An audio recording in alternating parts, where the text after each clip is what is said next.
ఏం చేస్తాం మాకే తెలియదు. మీకే తెలీదా? పాపం ఆయనకే తెలియదంట. ఏమిట్రా వెటకారం? ఉండేలా ఉంది. మర్యాద రాగి అని నోరు పారేసుకున్నావో చెయ్యి చూడు ఎంత రఫ్గా ఉంది. రఫ్ ఆడించేస్తాను. పోలీసు వై ఉండి హంతకులతో చేతులు కలిపే నీలాంటి వాడితో వెయ్యం అంటే మా ఇంట్లో మనుషులే కాదు కుక్క కూడా నేను 10 ఆమల దూరంలో ఉంచుతుంది. నా సంగతి నీకు పూర్తిగా తెలిసినట్లేదు. మర్యాదగా ఫోటో తీసుకెళ్ళి అక్కడ తగిలించు. 10 మంది వచ్చిపోయే ఇంట్లో దిష్టి బొమ్మల ఈ చెత్త ఫోటో ఎందుకు? ఆనాడు రామాయణంలో ఇదే పరిస్థితిలో ఉన్న సీతను రాముడు అనుమానించాడేమో కానీ లక్ష్మణుడు అనుమానించలేదురా. వెళ్ళి నా మాటగా నీ బాబుతో చెప్పు. ఎంకుసావ్? నేను చెప్పానని నీ బాబుతో, బతుకుంటే వాడి బాబుతో కూడా చెప్పు.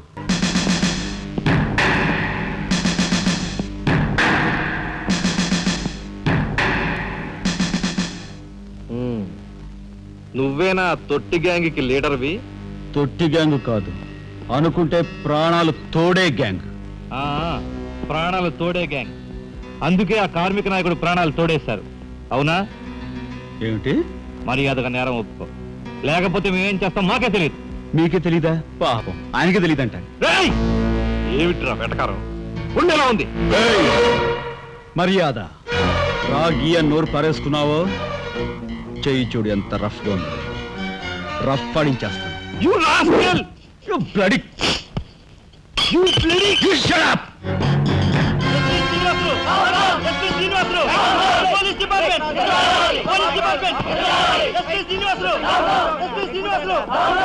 నిజాలు తెలుసుకోకుండా ఇలా పశువులా ప్రవర్తించి మీ పోలీస్ డిపార్ట్మెంట్ పరువు తీయకు. సిగ్గుచేటు.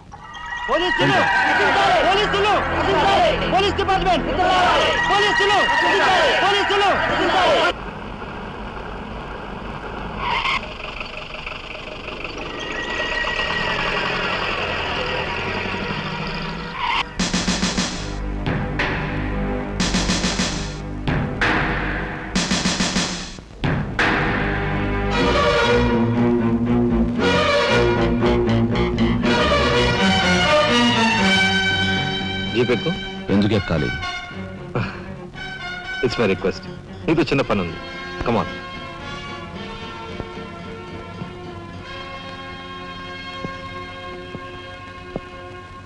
మీరు ఆడుకునే ఈ స్థలానికి నన్ను ఎందుకు రమ్మన్నట్టు? ఈ ఆటకి మన జీవితానికి చాలా దగ్గర సంబంధం ఉంది కాబట్టి. ఈ రెడ్ బాల్స్ ఉన్నాయి చూసావు, ఇవి మామూలు జనం అన్నమాట. ఇక ఈ pink, blue, black, yellow, brown, green ఇవన్నీ సిటీలో కాస్త పలుకుబడి ఉన్న వ్యక్తులు. ఇకపోతే ఈ వైట్ బాల్ నేనన్నమాట. ఇందులో ఏ బాల్నైనా కదిలించే కెపాసిటీ, కావాలనుకున్న కార్నర్లోకి తోసేసే కెపాసిటీ ఈ తెల్ల బంతికి ఉందన్నమాట. అంటే నాకు. దీన్ని తెల్ల బాలు అంటారు, క్యూ బాల్ అంటారు. ఓహో, ఓసారి క్యూ ఇటిస్తారా? దగ్గరగానే ఉందిగా, తీసుకో. నేను అడిగింది ఆ క్యూని. నువ్వట. రా రా. Yeah yeah. వచ్చాను. ఏం కావాలి? నేను అడిగింది ఈ క్యూని, నిన్ను కాదు. ఎంతో శక్తివంతమైన ఈ క్యూ బాల్ను సైతం కదిలించే శక్తి ఈ క్యూకుంది. అంటే నేను ఈ క్యూ లాంటి వాడిని. నీ తసారావులో పడ్డు ఎస్పీ మా బలెంటోని తెచ్చావయ్యా. నాకు నచ్చాడు. సర్లే, మంచి కెపాసిటీ ఉన్న క్యాండిడేట్. కళ్ళు మూసుకుని ఉద్యోగం ఇచ్చేయచ్చు. చూడబాయ్, నేను చెప్పే ప్రతి పనికి ఓ రేట్ ఉంటుంది. Fixture rate. ఎవరి కష్టాతీత ఉంచుకోరు. Spot payment. ఫైటింగ్కి వెళ్ళావనుకో 1000 రూపీస్. కాలో చెయ్యో తెచ్చావనుకో 5000 రూపీస్. లైఫే తీసేసావనుకో 10,000 రూపీస్. Spot payment. మందు పొందు బేట. ఓకే? అంటే నాకు ఇచ్చేది గూండా ఉద్యోగం కాదు, గవర్నర్ గిరి. చేస్తావా? గూండాయే, కాకపోతే నంబర్ 1 గూండాగా కాస్త రెస్పెక్టబుల్ గా చూస్తావయ్యా. చూడండి, నేను ఫైటింగ్ పెడతాను. ఎప్పుడో చెప్పనా? న్యాయం అన్యాయం అయినప్పుడు. కాలో చేయో తీస్తాను. అదెప్పుడో చెప్పనా? ధర్మం అధర్మం అయినప్పుడు. లైఫ్ తీవాల్సి వస్తే తీస్తాను. అదెప్పుడు? మీలాంటి వాళ్ళు ఇలాంటి వాడు కలిసి బరి తెగించి కిరాతకులైనప్పుడు. ఓర్ని తసారావుల బొడ్డు బాలేంటోడే బాబు. వీడు ఇంటి మొగుడికి ఎక్కువ, రంకు మొగుడికి తక్కువ అన్నట్టున్నాడు. నాకేం నచ్చలేదు, మనకేం అక్కర్లేదు. నాకు అసలు నచ్చలేదు. ఏమిటయ్యా ఇది మంచి చట్టం లేకుండా?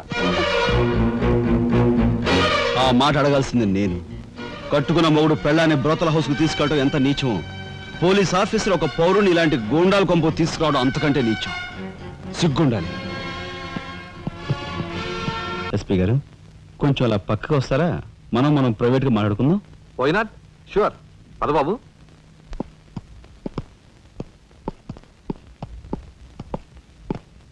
ఏమిటి తతంగం అంతా? అదేమిటి బాబు, ఆ మాత్రం తెలీదా? నిశ్చితార్థం. పోలీసు వై ఉండి హంతకులతో చేతులు కలిపే నీలాంటి వాడితో వెయ్యం అంటే మా ఇంట్లో మనుషులే కాదు, కుక్క కూడా నేను 10 ఆమళ్ళ దూరంలో ఉంచుతుంది. నా సంపదకి మీ దరిద్రానికి 100 ఆమళ్ల దూరం ఉందని తెలిసి కూడా ఏరి కోరి మీ సంబంధం కోసం ఎందుకు వచ్చానో తెలుసా? మీ అన్నయ్య కలెక్టర్ అవుతున్నాడని. తెలుసు. కలెక్టర్ అల్లుడు చేతిలో ఉంటే అడ్డు ఆపు లేకుండా నేరాలు సాగించుకోవచ్చు అనే నీ నీచ బుద్ధి నాకు బాగా తెలుసు. నేనెంత నీచునో నీకు అర్థమైందిగా. ఇప్పుడు నువ్వు ఈ సంబంధానికి అడ్డుపడ్డావనుకో. ఏం చేస్తావు? నేను ఈరోజే జైలు నుంచి వచ్చాను. అవసరమైతే పెద్ద నేరం చేసి మళ్ళీ జైలుకి వెళ్ళటానికి రెడీ. చూడు బాబు, ఎవరైనా కలెక్టర్ అయ్యే ముందు అతని ఫ్యామిలీ బ్యాక్గ్రౌండ్ గురించి ఎంక్వైరీ చేసి పోలీస్ రిపోర్ట్ పంపాలి. చూడు, ఇది మీ అన్నయ్య గురించి ఎంక్వైరీ చేసి నన్ను రిపోర్ట్ పంపమని గవర్నమెంట్ నాకు రాసిన లెటర్. నువ్వు చెయ్యి నేరం మీద వేసుకుని మీ అన్నయ్యని ఆ డబ్బుతో చదివించావని నేను ఎంక్వైరీలో తెలుసుకున్నాను. మీది చాగమూర్తుల ఫ్యామిలీ అని రాశాననుకో, మీ అన్నయ్య కలెక్టర్ అవుతాడు. కాదు, నేరస్తుల ఫ్యామిలీ అని రాశాననుకో, బిల్ కలెక్టర్ కూడా కాడు.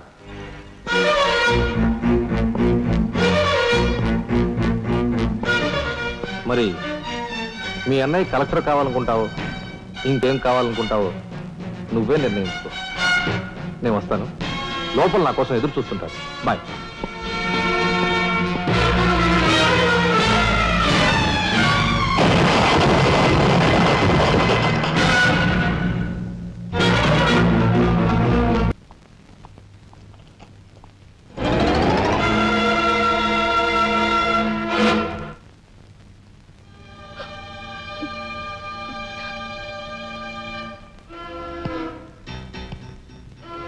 ఈ ఫోటో అక్కడి నుంచి ఎందుకు తీసావు? హాల్ అందంగా ఉండాలని. అందంగా ఉండాల్సింది హాలు కాదు, మనుషుల మనసులు. ఇదిగో చూడు, నా సంగతి నీకు పూర్తిగా తెలిసినట్లేదు. మర్యాదగా ఫోటో తీసుకెళ్ళి అక్కడ తగిలించు. 10 మంది వచ్చిపోయే ఇంట్లో దిష్టి బొమ్మలా ఈ చెత్త ఫోటో ఎందుకు?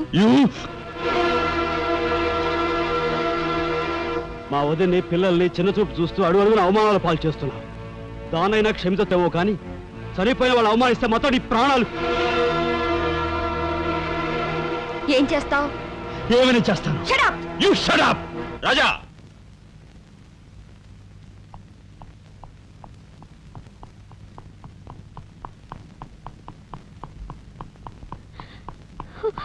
ఏమండి, మీరు లేకుండా చూసి మీ తమ్ముడు నన్ను నానా మాట్లాడినాడండి. ఇదిగో ఈవిడేమో చేతికి అందినవని కాజేసే రకం.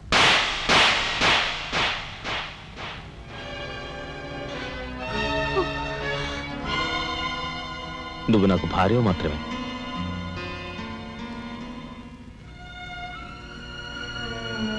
వీళ్ళంతా నా ప్రాణం.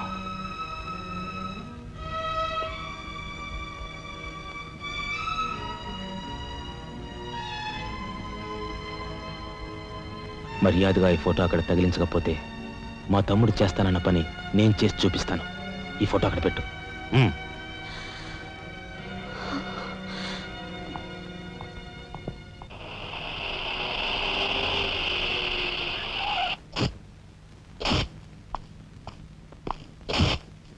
వస్తా డాడీ. ఇక్కడ దాకా వచ్చి మీ ఆయన చూడకపోతే అలుగుతాడేమో. పద, నేను వస్తాను. ఇదిగో కార్ రివర్స్ చేసుకో. అలాగే సార్.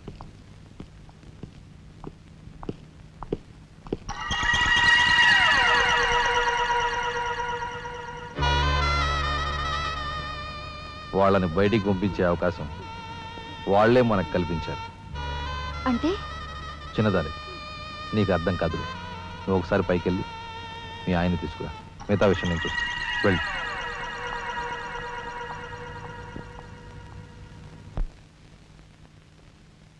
రాయ్ ఇట్రా.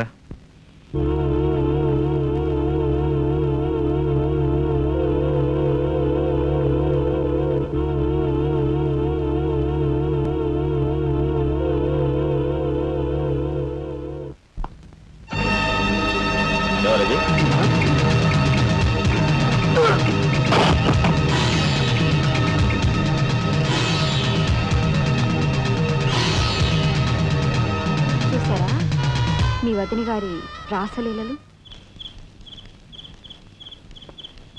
ఎవరా అదే? అగో అయ్యా నువ్వా? సార్ మొగుడు చేస్తే ఆడవాళ్ళు నుదురు కుంకుమ తీసేస్తారని ఇప్పటి వరకు తెలుసు, కానీ చాటు మొగుడు వచ్చినప్పుడు బొట్టు కూడా పెట్టుకుంటారని ఇప్పుడే తెలిసింది. ఇన్నాళ్ళు నిన్ను వదినగా కాదు, తల్లి కన్నా ఎక్కువగా చూసుకున్నాను. కన్న తల్లి చేయకూడని పని చేస్తే ఏ కొడుకు క్షమించడు.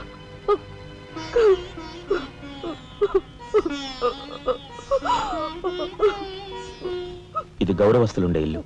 మీరంతా ఎక్కడుండాలో మీరే నిర్ణయించుకోండి. కలెక్టర్ గారు, గౌరవనీయమైన మేజిస్ట్రేట్ హోదాలో జడ్జిమెంట్ ఇచ్చే ముందు మనిషిగా ఒక్క నిమిషం ఆలోచించండి. ఇన్నాళ్ళు మాతో కలిసిమెలిసి పెరిగిన ఒక కుటుంబ సభ్యుడిగా ఎవరో ఎలాంటి వారో తెలుసుకుని మరీ తీర్పునివ్వటం మంచిది.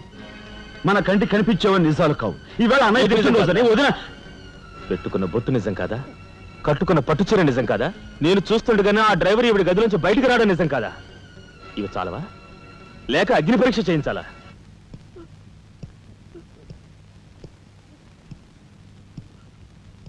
ఆనాడు రామాయణంలో ఇదే పరిస్థితిలో ఉన్న సీతను రాముడు అనుమానించాడేమో కానీ లక్ష్మణుడు అనుమానించలేదురా.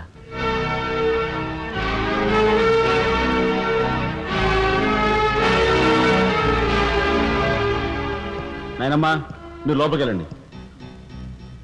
చిచి, ఏమిటి చీచి? మీ అన్నయ్య ఇంట్లోంచి బయటికి పొమ్మన్నా ఇంకా ఉండేందుకు సిగ్గులేదు? సిగ్గా? ఆ సిగ్గు అనేది నీకు మీ నాన్నకు ఉంటే మమ్మల్ని ఇంట్లోంచి బయటికి పంపేందుకు ఇంత నీచమైన నాటకం ఆడుండేవారు కాదు. పెద్ద వదిని ఎలా రక్షించుకోవాలా అని తాపత్రయపడుతున్నావా? కాదు, చిన్న వదిన పరువు ఎలా నిలబెట్టాలని ఆలోచిస్తున్నాను. ఏంటి నువ్వు అనేది? పారిపోతున్న ఆ డ్రైవర్ వ్యధను తీసుకొచ్చి మా అన్నయ్య ముందు నిలబెడితే నీ సంసారం, ఆ తర్వాత నీ బతుకు ఏమైందో ఒక్కసారి ఆలోచించు. నువ్వు నీ బాబు ఎంతమంది కలిసినా మా కుటుంబాన్ని వేరు చేయలేరు. వెళ్ళి నా మాటగా నీ బాబుతో చెప్పు. ఏం కుసావ్? నేను చెప్పానని నీ బాబుతో, బతుకుంటే వాడి బాబుతో కూడా చెప్పు. ఎంత పొగరు! నీకే కాదు, మొత్తం నీ కుటుంబానికే పొగరు. అందుకే చేయకూడని పని ఏం చేశాడో ఏమో మీ పెద్దనేని నడి రోడ్డు మీద పొడిచి చంపారు. ఏమన్నావు? మా పెద్దనాయని నడి రోడ్డు మీద పొడిచి చంపారు. చాలా